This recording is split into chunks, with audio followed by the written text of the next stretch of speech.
साल 2023 की सबसे बड़ी सियासी डेवलपमेंट आपकी नज़र में क्या थी?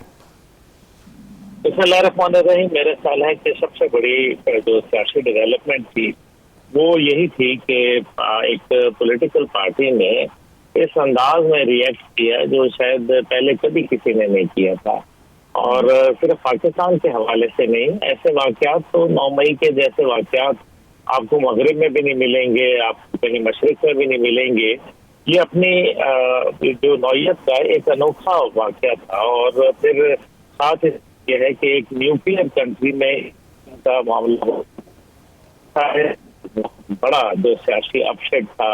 और फिर पाकिस्तान जो कि एक राइट विंग की सोच के ऊपर चलता रहा और अपनी अफवाज के हवाले से जो एक लाजवाल मोहब्बत जो है और रिश्ता जो अवाम और अफवाज का था, उसमें जबरदस्त किस्म की जो धराड़ है वो लाने की कोशिश की गई।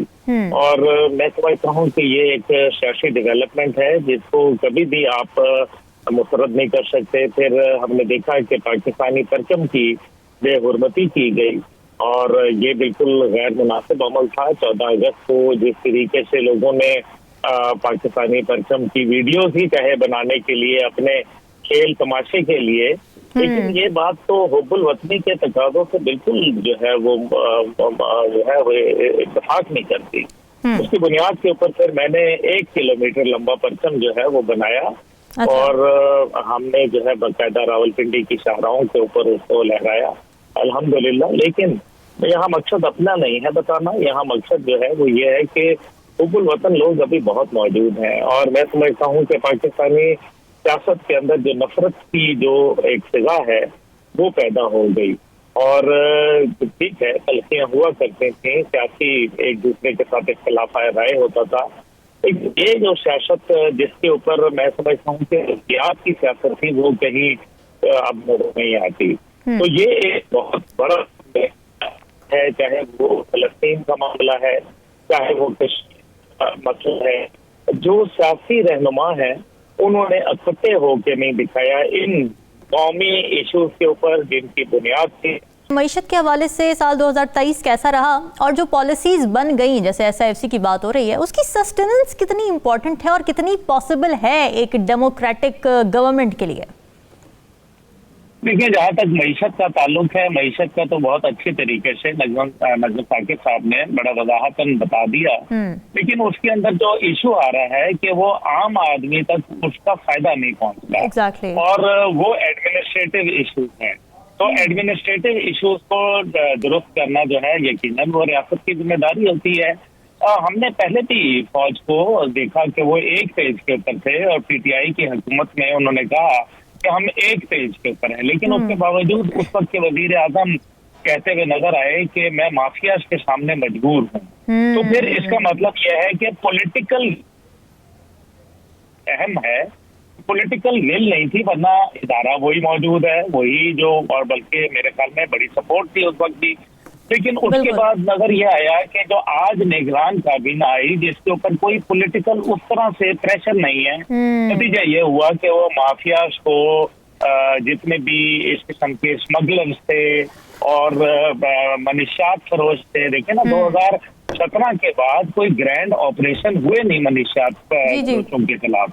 ये एक बहुत बड़ा अलमिया था। तो मेरा ख्याल है कि मईशत के समरात लोगों तक पहुंचाना। अब बाकी स्टॉक एक्सचेंज ठीक है, लेकिन स्टॉक एक्सचेंज से कितने लोग मुस्तफीद होते हैं? Common man.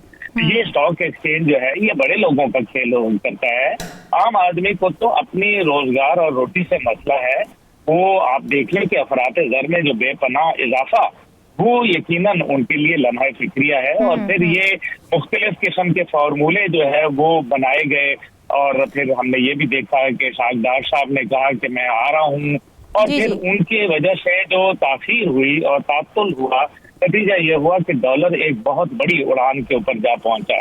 तो ये जाहिर है इसका कोई ना कोई मेरे ख्याल में मुहासबा होना चाहिए। बाकी जो आपने ये कहा कि जो सूरत हाल, देखिए मैं समझता हूँ कि 2023 जो है बड़ा चैलेंजिंग ईयर था। और इसके अंदर बड़े जो अहम हमने मामला देखे, फलस्तीन के हवाले से एक बहुत ही दिलखराश किस्म की सूरत हाल जारी है। दुनिया का जो है खामोश हो जाना और एक मुजरिमाना खामोशी और एक दहशतगर्द का साथ देना, मेरा ख्याल है कि ये भी एक वक्त का तकाजा है और सोचने की बात है कि क्या यूनाइटेड नेशन जैसा इदारा उसको अब कायम रहना चाहिए या अब उसके जो है वो दफनाने का वक्त आ गया, इस तरह से लीग ऑफ द नेशंस का आ गया था। वो ठीक है, किरदार के ऊपर भी हमने कश्मीर के हवाले से भी देखा। एज फॉर नाउ 2023 अब खत्म हो रहा है, क्या हमारी फॉरेन पॉलिसी आजाद है? हाँ, आजाद है, बिल्कुल ऐसी बात नहीं है, लेकिन मकसद ये है कि हमारी बहुत सारी चीजें जो हैं अभी भी मगरब के ताबे हैं। अच्छा। और उनके बगैर हमारी पॉलिसी जो है वो जाहिर है सुपर पावर है इस इलाके के अंदर। ग्रेट गेम एक बहुत अच्छी किताब है पीटर हॉपकर की, जी। उसके अंदर ये दुनिया के गेम जो हैं वो पाकिस्तान में खेले जाते हैं। लेकिन ये भी याद रखिए कि ये वो वक्त है जब दुनिया के फैसले अब पाकिस्तान की मर्जी के ऊपर हो रहे हैं। ऐसी बात नहीं है। आप देखें कि अभी फॉरेन पॉलिसी पे ही बात कर लें, 105 मेगावाट का ईरान के साथ बिजली का मंसूबा तय करना 370 रुपए पर यूनिट के ऊपर, ये एक बहुत बड़ी कामयाबी थी। इसका मतलब है आपने अमेरिका की जो सैंक्शंस थी उनको जो है वो एक मतलब नजरअंदाज किया, और जाहिर है अमेरिका को ये बहुत मुश्किल है। इसके अलावा उनके साथ जो ट्रेड आपने एग्जिट्स अपने खोले, 250 का एग्जिट है, इस तरीके से दीगर हैं, तो ये सारी बातें जो है ये बड़ी अहम है। तीसरी बात यह है कि जो अभी अमेरिका गए आर्मी चीफ और उसके बाद आके फार्मर्स कन्वेंशन में ये कहते हैं कि हम जो है वो कलमा तैयबा की बुनियाद के ऊपर जो है, तो ये इसका मतलब क्या है कि आपने अपनी जो वो जिसको कहते हैं ना अपनी जो सोच है उसको कॉम्प्रोमाइज नहीं होने दे रहे। हाँ, और पाकिस्तान एक मजबूत मुल्क है, ऐसे ही नहीं इस्माइल हानिया वगैरह जो है जो फलस्तीन के लीडर हैं हमास के, वो पाकिस्तान के हवाले से बात करते हैं, पाकिस्तान की खुशनुदी तलाश करते हैं। तो ये मेरा ख्याल है कि कुछ ज़ाहिर है नरम गरम तो चलता रहता है, लेकिन डिफॉल्ट शिफॉल्ट पाकिस्तान को कोई नहीं होने देता। ये मैं आपको बड़ा वाज़ेह बताऊं, न्यूक्लियर कंट्री है, न्यूक्लियर कंट्री को कोई डिफॉल्ट नहीं होने देता। इतना कोई दुनिया में बेवकूफ नहीं है कि न्यूक्लियर कंट्री, और वो भी पाकिस्तान जैसा अहमियत का हामिल मुल्क जिसके बॉर्डर्स जो हैं, एक तरफ चीन को अगर तिजारत की जरूरत है तो दूसरी तरफ वस्ती एशिया के ममालिक जो है उनको अपनी तिजारती मंडियों तक चीन को लाना है और अपनी मसनूआत को आगे बढ़ाना है।